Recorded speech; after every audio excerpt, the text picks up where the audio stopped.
When will you be happy? We are all looking for happiness, whether in romance or in our work. Today, we'll be discussing where we can find happiness that satisfies.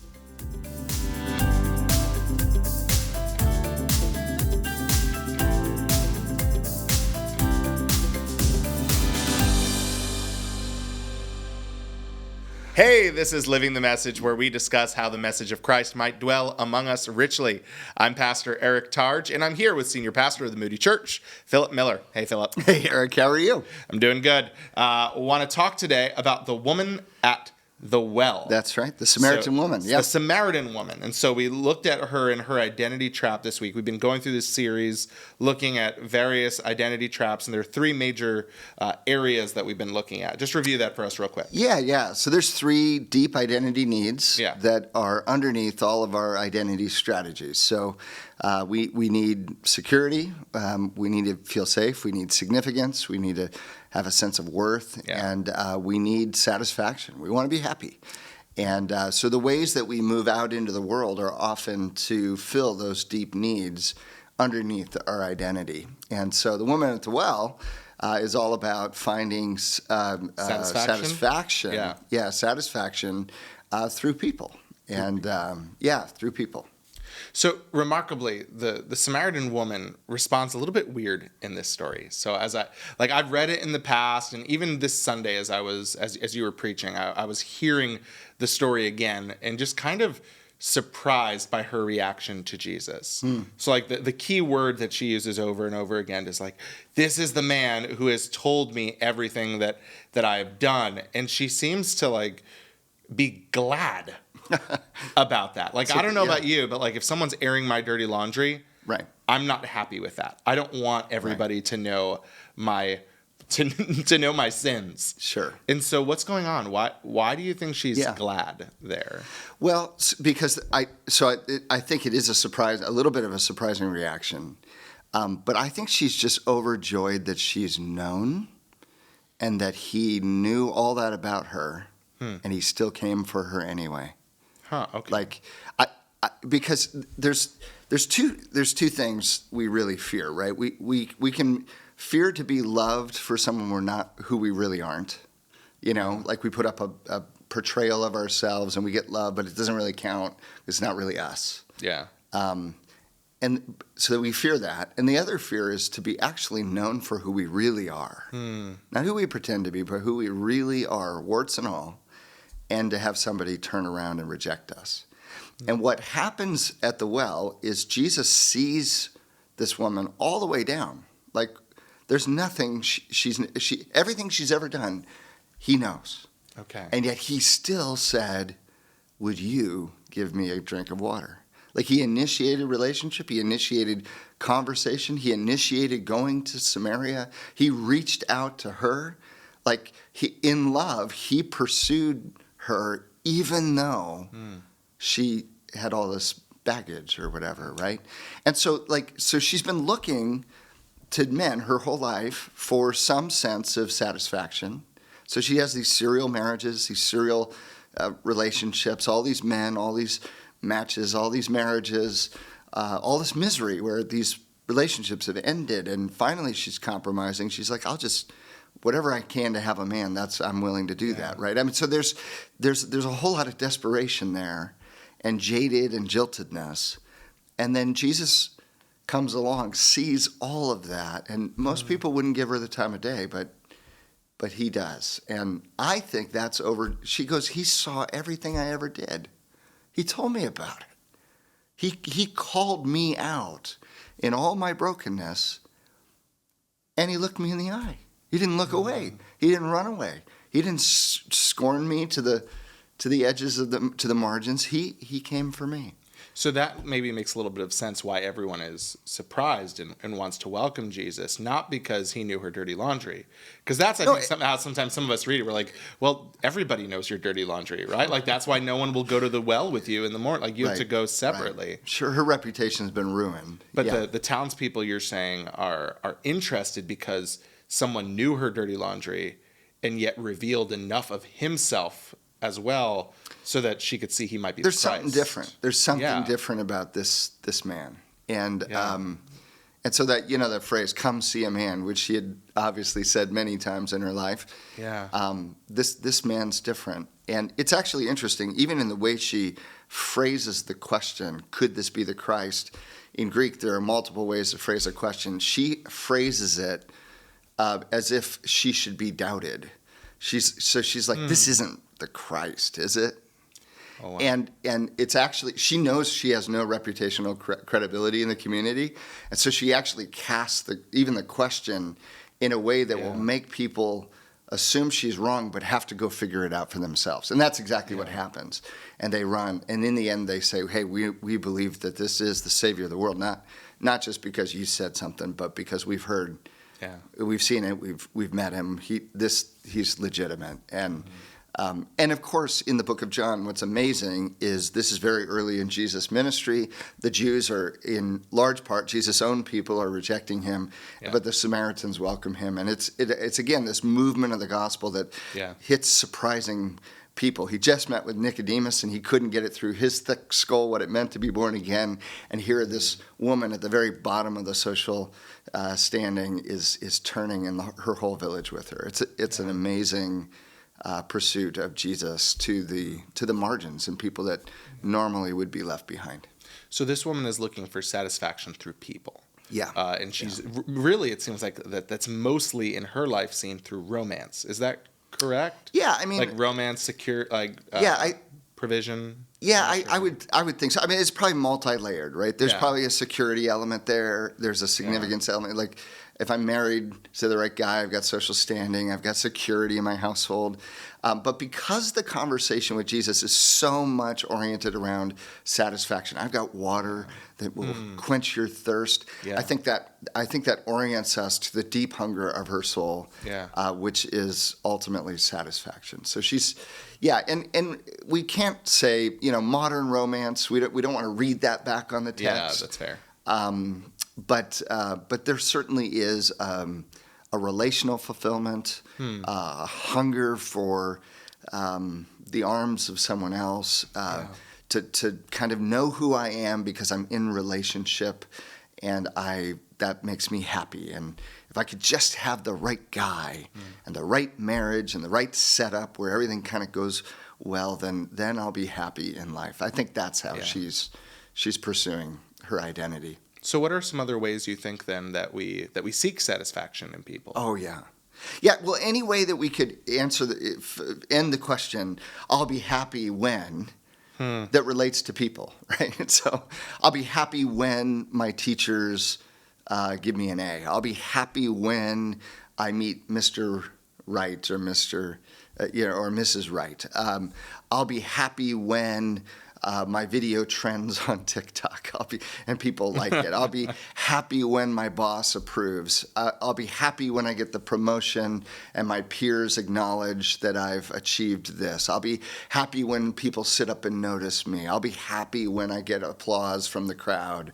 I'll be happy when I reach whatever echelon and people know I've made it, or whatever, right? So there's anytime we use language of happiness or fulfillment, we're talking about satisfaction. And whenever we look to the category of people, whether that's romance or career or acceptance in a certain social set or being in the in crowd or getting whatever, that's how I'm going to be happy. Whenever we use language like that, that's the language of this identity trap of seeking significance, or not significance, but satisfaction through people. So how would you say we know when we've fallen into this identity trap? Yeah.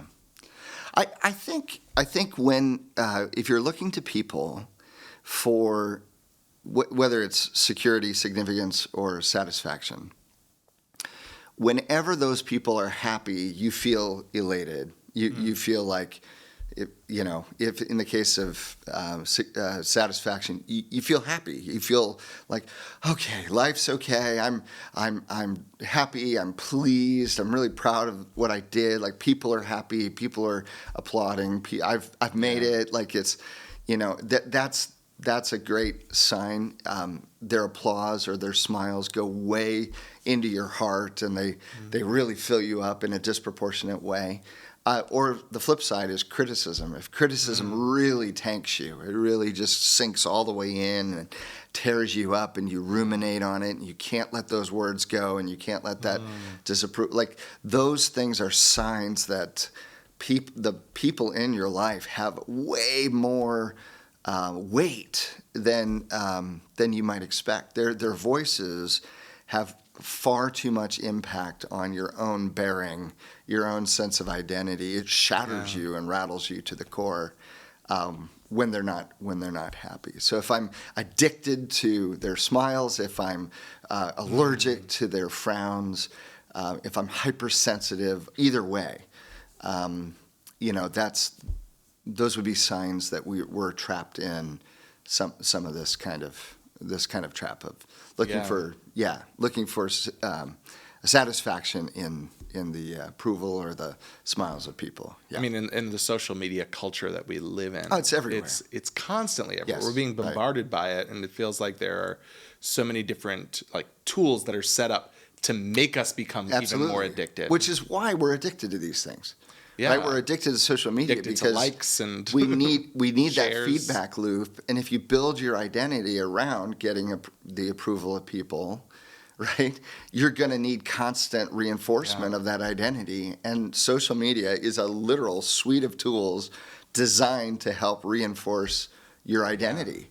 And which is why it's terribly addicting. And the only way out of it is to actually find something that is better than the approval of the mob or the crowd or all the people that are liking. You need to have a like that has more weight than all the collective likes that are out there on your social media accounts.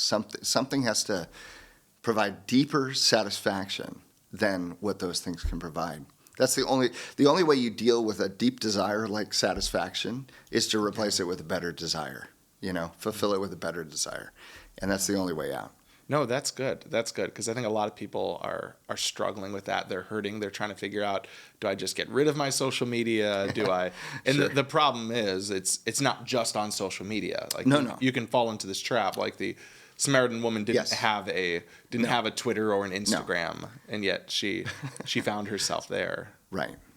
But we could totally imagine a kind of lifestyle today with social media, the kinds of posts that you would make if you needed attention from men. Yeah. Like, it's all over the place. I mean, we don't have to look very far to see what that kind of a lifestyle looks like. So, now, the disciples are also weird in this text. So I mentioned that the Samaritan woman, I find her strange and just saying like, "Yay, all my dirty laundry is known." And we know that it's not just that her dirty laundry, but someone loves her despite that. But the disciples are also pretty weird in this text. Like the disciples, so the disciples see, one, not just Jesus talking to a woman in the middle of the day, right? Which would have probably in that culture seemed very risque, right? It would have been like almost like something romantic going on here. But it's not just a woman, but it's a Samaritan woman who are like the enemies of the Jewish people, or very close to an enemy, as close as you get, right? And so you have all of that going on, and it says that they hold back their questions. Yeah, they don't ask him, why are you talking to her? Yeah, what do you yeah. want? Like verse 27, it says the questions that it's like, these are the questions they should have asked, but they didn't. Or maybe they were right to not ask. So do you think they're avoiding an identity trap there? Or what do you think is going on? That's an interesting question. Yeah, I'm not exactly sure. I mean, I think it's kind of a sidelight in the text. It may be that, the main thing is they wonder what's going on, but they're afraid to ask because it's sort of maybe their fault because they were off hunting for food and they didn't leave anyone behind to be with Jesus. They left him all alone and put him in this awkward position. So it might be that their own shame is kicking in and they're a little embarrassed by it. It could be also they don't want to rebuke Jesus. He's powerful. He's done miracles. So they might be learning a little bit. They're trying to figure it out, and yet they're like, wait a minute. But I do think what's interesting is that John tells us what they were thinking. They were thinking, what's going on? Why is he talking to her? What does he really want? Like what? Like we should have given it. We should have taken care of him, and why does he have to talk to her? Yeah. And so it's a little bit of an eyewitness sort of fragment of like John was really there. They were really thinking these things. And as he recounts the story, he remembers, we were thinking that, but nobody said anything, which is the only an eyewitness can write that. Yeah. Because you had to have been there, and there's no narrator otherwise that could give you insight into that. And so I think there are little moments like that in the scriptures where you just get like, it's an odd detail to include. It doesn't actually help the story move along. It's not functioning in any particular way except that it really happened, and these people were really there, and they're recounting incidental details of their memory of these events. And so I think it's pointing in that way. So is there an identity trap there? Maybe they were worried about their image, and so maybe that's a significance thing, and they really wanted Jesus not to be upset with them, so that might be a people thing. So they were looking to Jesus to feel like they were okay or whatever, or if they didn't want to embarrass themselves, maybe it's more of a security thing. I don't know. I'm not sure exactly. We have to read into it a little bit, but I was just curious. So back then to the identity trap of the Samaritan woman, the woman at the well. How do you think the gospel helps us to get out of the trap? If we've fallen in, how do we get out?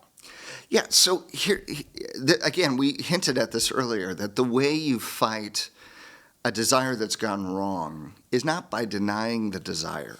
I think sometimes we think that's where it's gone wrong. It's like, well, I shouldn't want satisfaction. I'm trying to be happy all the time, and that's the problem. Well, that's not the problem. The Bible, Jesus holds out enormous promises of pleasure and joy. The Psalms talk about, in the presence of God is life and joy. At his right hands are pleasures forevermore. That, like as the deer plants for the water, so my soul longs for you, O God. This idea that we were made to be deeply satisfied by the life and joy of God. The greatest party on earth is to be with the Lord God.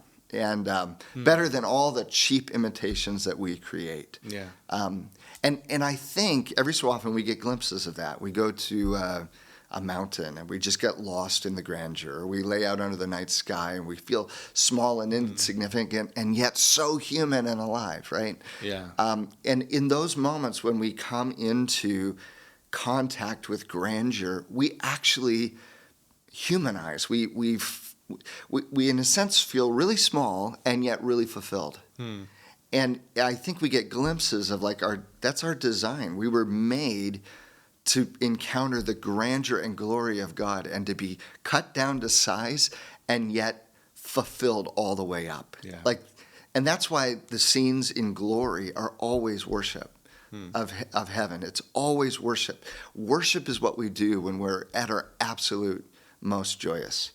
And we delight to worship, right? When we're in love, we can't stop telling people about the person we love, right? Because we're worshiping. If we love a great band or art or we're into a hobby, we can't stop talking about it because we're in love. And that we're so fulfilled, we're so satisfied by this that we worship. And so worship is a symptom of a joyously enraptured heart that is satisfied in something beautiful.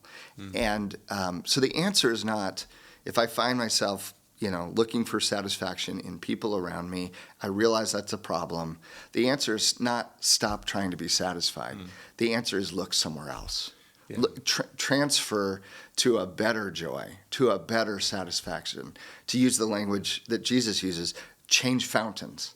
Stop drinking water out of your little cistern that's leaky and it won't hold water, and come to the living waters, the artesian well bubbling up with endless supply.